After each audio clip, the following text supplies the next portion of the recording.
Hello, and thank you for joining us here at the Royal Society of Arts. Now, this survey amongst parents found that their greatest fear with regards their children's sexual activity was that their son or daughter should become involved in an unplanned pregnancy. Many of the parents surveyed also thought that school sex education just really wasn't good enough and could be improved. And almost 90% of those parents surveyed wanted their children to have easier access to contraception from their local pharmacies to avoid the need for their children to have to attend the GP and wait for an appointment. So, Natika, perhaps you could get us underway. One of the other findings in the survey said that 84% of parents said they'd be confident teaching their children about the use of condoms. However, the proportion of parents who said that they would be confident teaching their children about, or indeed discussing, longer-acting forms of contraception and indeed emergency contraception was actually less than 45%. So, I mean, is this something that rings true to you in your experience? It doesn't ring true, no. I think it's quite a high proportion in as much as parents would be confident in talking to their children about condom use. The 45%, lower than 45%, yes, that does ring true in as much as a lot of parents probably wouldn't know about long-acting methods themselves, and they wouldn't be as aware of emergency contraception themselves as well.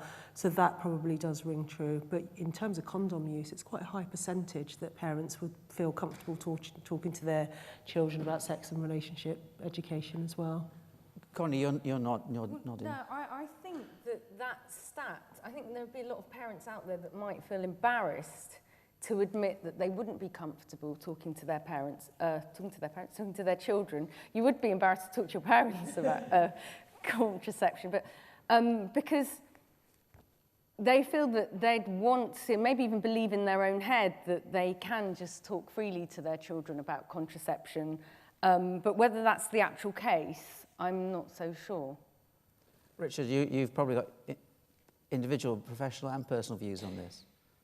Yes, and they conflict. I am a pharmacist, so I know the right thing to do would be to talk to my son. My son's 18. It's mortifying, you put it off for as long as you can, and hopefully it is picked up by someone else, or you have a kind of rushed discussion about it. And that's not really satisfactory, is it? And so as a father, I find this very, very difficult. I'd like to think that schools, etc., picked it up, but they probably don't. Did you never actually have the discussion? We did have. It was rather rushed, rather perfunctory, and he told me, well, I kind of know it all anyway. Well, how old was he? He was about 14 at the time. Simon, what are your thoughts on this? Do you think parents really do know all they need to know, or is there an area of more information needed?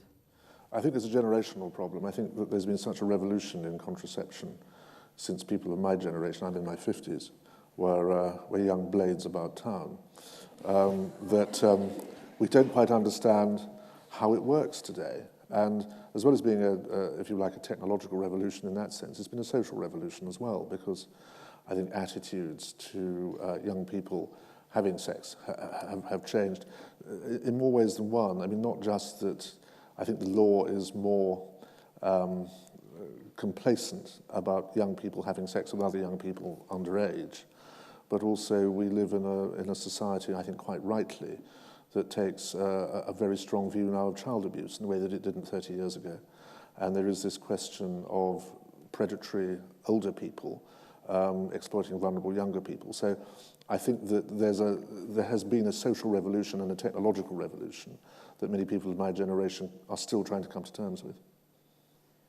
I was just going to pick on that. I think a lot of people, actually a lot of adults, wouldn't necessarily know all the forms of contraception that are on offer anyway, to educate their children about it. I mean, you know about condoms and you know about the pill, but there's a lot more than just the condom and the pill and the coil.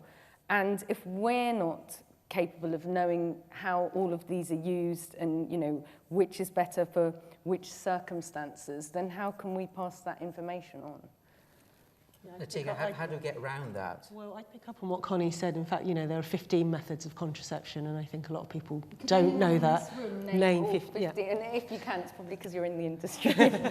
Quick backtrack there. I mean, I think that we need to have compulsory sex and relationships education, and we need to provide more information. I really pick up on the point that Simon made about the social revolution as well as the technological revolution, and about thinking about bridging that gap.